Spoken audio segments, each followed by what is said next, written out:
Caroline, honestly. Both of them. I think that's a healthy place to be. Like, I just want to be open with both of them. I want them to know they can come to me. And then I only want to share with them when they're willing to hear it. Because I don't know anybody that works well on just sharing your thoughts when they don't want to hear it. I don't know anybody that's like, I mean, sometimes that can happen. But it takes a very, I think it takes a self-differentiated person and a person that's not anxious about the stuff that you're talking about to be able to do that. Like, sometimes you can receive feedback that you don't ask for and be like, oh, you know what, that's fair enough, thank you. But that's that's few and far between, I find, at least in my own life. So. Yeah, so again, how do you stay out of the push or pull position with other people? How do you get off people's back? But on the other hand, how do you exhibit concern that that you just have some concern? Yeah. That so and I think strategically, again, curious questions are great friends, so that you can sort of say what you mean by asking a question very innocently. Does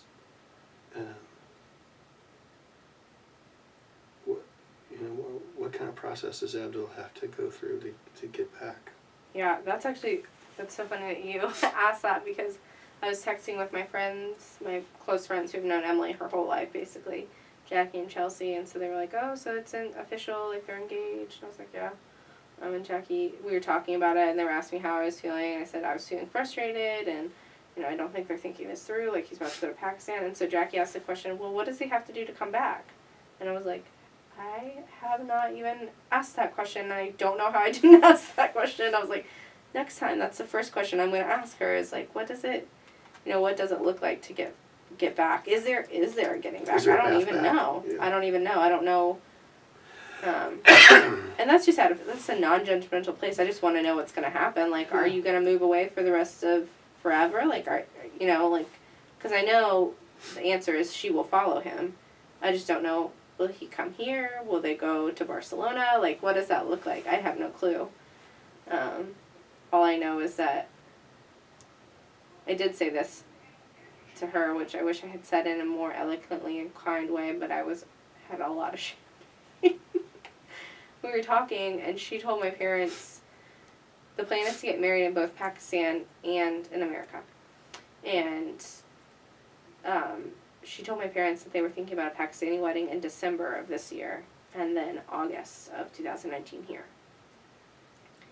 And she told Caroline and I, when we were sitting at a dining room table together, she was like, yeah, so I think we're actually going to get married in August of this year in Pakistan. And Caroline and I both, we, like, looked at each other, and it was almost like this telepathic thing where it's like, we're both saying, like, what the hell? But also at the same time, like, do not freak out and go crazy on her, because if we do that, she's just going to clam up and tell us we're awful. And so we were like, oh, Caroline goes, oh, I thought that was in December, like, why the change? And Emily was like, well, because we can, and, like, that's when I'm planning on going to visit. I was like, okay, well, how do you think that makes us feel that you told us it was December and you, like, pushed it up to August? And she was like, well, I just told you guys December, so that I could get what I wanted, is basically what she said. She was like, I was like, well, I just remember you telling me, maybe I'm wrong, but you said it was going to be a long engagement. That doesn't seem very long. And she was like, yeah, I just said that so that we could get engaged and get married. I wasn't being serious. And then I was like, well, good luck getting us to trust you next time, is what I said. And I was like, oh, I shouldn't have said that. But then she got all mad. She was like, oh, blah, blah, blah. And I was like, okay, I'm sorry, I shouldn't have said that, even though in my head I was like, no, that's actually really true. Like, you should know, when you lie about stuff like that, it makes it really hard for us to trust you next time. Like, it just made me angry. I mean, I get why she did it. She did it because she wanted to get engaged and married, and she knew what lies she needed to tell in order for that to happen, and so, I don't know. It's just irritating. It's really hard not to just mouth off at her and tell her what I really feel. So many emotions, but that doesn't help. I know it doesn't help anything. She's just making it really hard right now. Yeah, but you started off by thinking of the questions to ask, and I think that's a good strategy. Yeah. Of, what does he have to do to get back? Or are you gonna follow him to Pakistan? Are you willing to live there? Yeah. You know what? Are you worried about that? Are you anxious about that? Mhm. Yeah, I think just asking. And I think asking those questions, and maybe I'm realizing right now I haven't asked very many questions. I've kind of just let her steer the conversation, but haven't asked any questions that would ease my anxiety. Like, even just knowing that might make me feel less anxious about the situation. Might actually be like, instead of just guessing what could happen, it might give me more concrete knowledge. Now, if she says yeah, I follow him to Pakistan, it kind of gives you something else to worry about, but at least then that okay, that's a possibility. It's better I know they say ignorance is bliss, but I don't really think in this case I find my ignorance blissful. I find it irritating, so I just am ready to no more questions and no more answers, not questions. Have more questions to get some answers, so. To get some answers, but also to, as Bowman would say, evoke clear thought. Yeah. Because it sounds like she may be able to plan to get what she wants.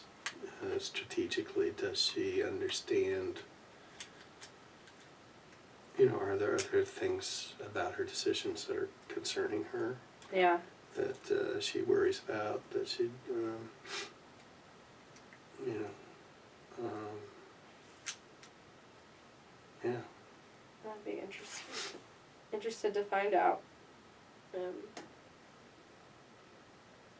So, it's gonna be just interesting.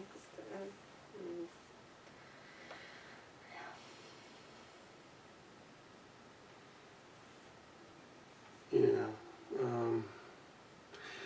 But it does feel like that you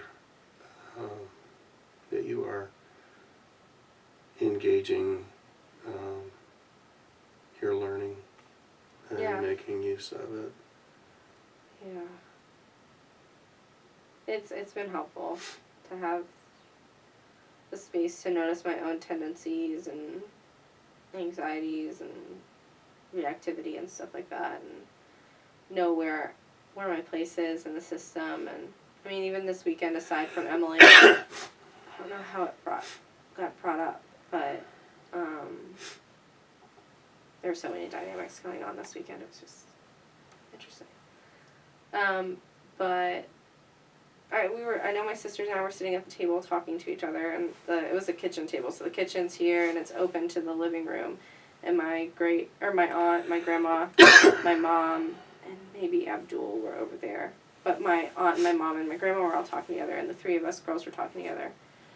And somehow it came up how, I don't know if I shared this with you, but sometimes I'll call Nora Caroline, my youngest sister. Mm-hmm. And so I asked, I was like, Aunt Margie, isn't it right that Caroline was my first baby? Is what I shouted out across the room, and she was like, oh my God, yes. And so it was just, I opened the book because I just wanted confirmation that was, I was finally perceiving it that way, and so I wanted to know if they perceived it that way too. And so, Aunt Margie went into this story that I remember happening, and I think I shared it with you, where Caroline was crying, and they wanted, and so she shared that story, and she said, oh, Caroline was wrapped around your finger, and I said to my mom, gee, Mom, it must have been really irritating to have another person that was trying to help parent, and she was like, yeah, it really was. And I was like, I think I just came from it you know, I love Caroline, and I did have a lot of responsibility when she was first born, right? And Mom was like, yeah, you did. Like, you know, I understand why you did it, but yeah, it was irritating. And so that was neat. And then also another neat thing that came out of this weekend is I had given my father a book where inside it was like a journal, and it had a bunch of different prompts about our relationship. And I had written it for him like maybe 2 or 3 years ago, and then there's another half for him to write it back to you. Mm-hmm. And so I finally got that journal this weekend, so that was really neat. It's just so interesting to see as you get older, the other people's perspectives on shared experiences. Mm-hmm. And so it was really neat to get to read some of the stuff that he named, and I was like, oh, I never thought of that from his perspective, and it was neat. It made me cry a lot, but yeah, that is always kind of interesting to find out, even the shared experiences that you have with family members, but their perception of it can be very different from your own. Yeah. And yeah, and you just it's kind of fun, like you said, to explore some of that and say, gosh, how did I miss that? Yeah. Or how did he miss that? You know, kind of thing. Yeah, my sisters and I do that too. We have to try and not say, well, my experience is a right experience. I have to be like, oh, it's interesting that you experience it that way. I experience it this way. And a lot of times it gets into like, no, you're wrong. This is how it happened. It's like, no, maybe that's how you experienced it. But yeah, it was just really neat. So I was really thankful for that gift. And it makes me want to find a journal like that for my mom, because it would be really interesting to read the stuff that she would write. And yeah, so you spent some of the weekend checking out some of your own perceptions of yes. stories. Oh, in the weekend before, I got to ask. I wanted to know conflict, how they handled conflict. And so I was like sitting down in the basement, and it was nice because it was just a weekend with my parents, with my sisters there, which rarely happens. Like normally one of them always crashes the party. But I got them to myself, and so I was asking my mom, I was like, hey Mom, how did Nanny and Poppy fight? Like, did you ever see them argue? And she was like, no, they never really fought with each other in front of us. Like, they would go someplace else to fight, but like I never really noticed that they ever fought growing up.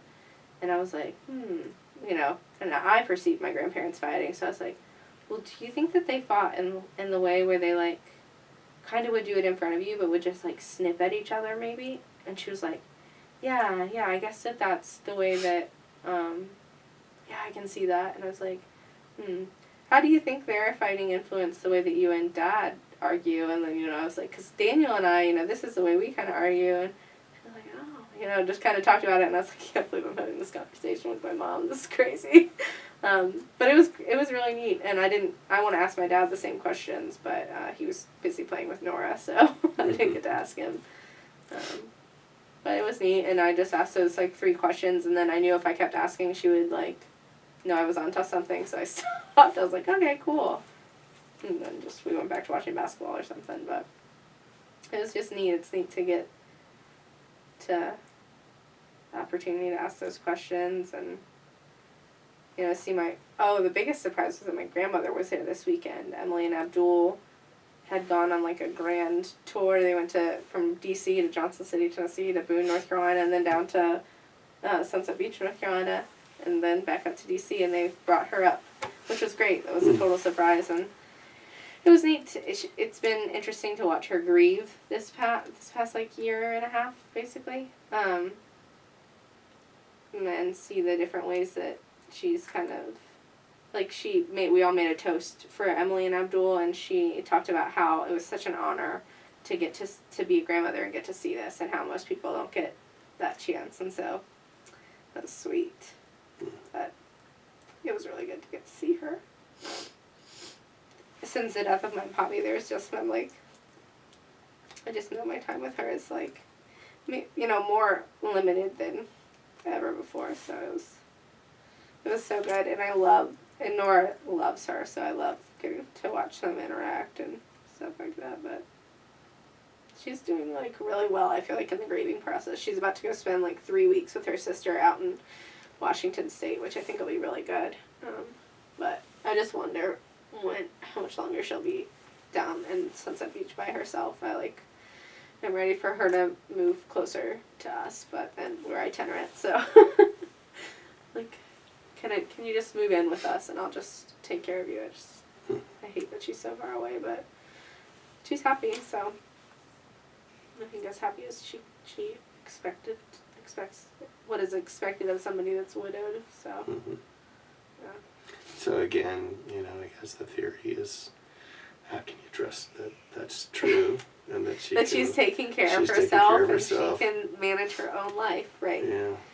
And she can manage it, and she's so much more self-aware than I feel like other people are that have gone through the process of, like, there are some couples that you come up against in the church, especially since we're working with like an aging population that have no clue about, like, oh, like, you visit with them and you're like, you probably should have gone to a care facility like 10 years ago, like, you shouldn't just be making those plans now. And she, because she had to do it with her mom, I think is so much more aware than other people, and so I know that she'll know and let us know when the time is that she needs to go somewhere, and I know that she'll just probably figure it all out herself and won't really involve us in the process, and we'll just say, this is where I'm going to be, here's when I need you to help me move, and we also had conversations this weekend about, she gave my sister a china set, like it's just like regular everyday plates and stuff, but that was from hers, and she was like, yeah, I've got like 9 sets, and she was like, do you each have one? And she told me which one I was getting, and I was like, oh, that's great. But then we just talked frankly. I was like, so what are we going to do about the other stuff? And I was like, there's stuff that that she's like, I can't take it with me when I downsize, so wherever I go next, I can't take it with me. And so we just talked about, like, okay, well, if you have silver that you want to get rid of, like, we can actually sell that, so let us know. So it was just weird, like, having these weird, frank conversations about, weird but good. I was happy that we were able to just talk, not beat around the bush, but talk directly about, like, you're getting old, you will die one day. And she did say, she was like, my real plan is just to die in that house and have you all take care of it. She's like, that's what I plan on doing. She's like, that's what I'm telling everyone my plan is. I'll just die and let my kids take care of it. I'm going to die and burden my family. Yeah, and she was like, I think that's fine, right? You guys are okay with that? And I was like, yeah, sure. So, but it was a good weekend. It was challenging. It was a lot of processing afterwards. But it was good. You know when you'll see her again? July, I think, when we go down to visit. We'll go down and do a week at the beach with Nanny, so. But, and that's the other thing is, I recognize it's, like, harder for me because as I've gotten older, the visits to see her have become harder to do, and, like, now that we moved up to Northern Virginia, it's super hard to get down to her, whereas when we lived in Alta Vista, it was, like, only a 6-hour drive. Now it's, like, an 8-hour drive, and when I was in Durham, I could go down for a weekend and see her, so. And we just have a really, if I was to be honest on my chart, my, Genogram. yeah, I'd probably draw more lines between me and her, even if it's just one way out. Can you do that? Can there be a close relationship, but only one-sided close relationship? I don't know if, I can't speak for her and say if she feels that to me, but I certainly feel that to her. I don't know if you can do that. Well, I mean, yeah. It was part of the family protection process in reverse. I don't know. It'd be interesting. I'll have to ask her. Nanny, do you feel as close to me as I feel to you? I think she does feel close to me because sometimes if it's been a while since I've called, she'll say, it's been a while since you called. How are things? I haven't seen you in a while. You haven't talked to me in a bit. So, I don't know. And she always says, you were always my first. You're my first grandkid. So, take that, everybody else. Just kidding. Oh, I think one thing I did realize this weekend is how competitive I actually am with Emily. I used to think that she was only competitive with me, and then I kind of realized this weekend I'm a little bit more competitive with her than I've ever given her or myself credit for. So that was a not fun realization, but also made me a little bit more sympathetic to Emily. I was like, wow, I've been really hard on her because I've always been like, she's so competitive and I just like don't care. But then this weekend I was like, oh my god, I do care. I am competitive with her. What's happening? So. Yeah. I mean, she was the competition for attention. Yeah. Yeah, when we were little, and definitely feel competitive to her towards my relationship with Nanny, because she says stuff like, well, you know, Nanny and I are so close, and it just like needles me. I'm like, oh, we're all close with Nanny, okay? Like, you don't get to own Nanny. But I think that's competitive, actually, that I feel that way. And I would have probably been like, no, it's not. I'm just telling her like it is. Like, no, that's competitive. You're a little competitive for your grandmother's affection right there. I mean, that's a little good realization. Yeah. So that'd be interesting to flesh out. Yeah.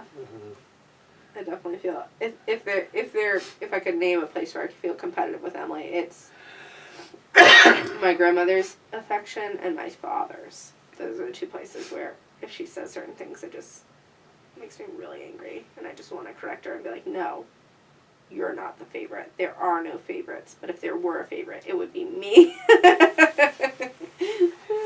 You sound so much more reasonable. I know. If she could only see it my way.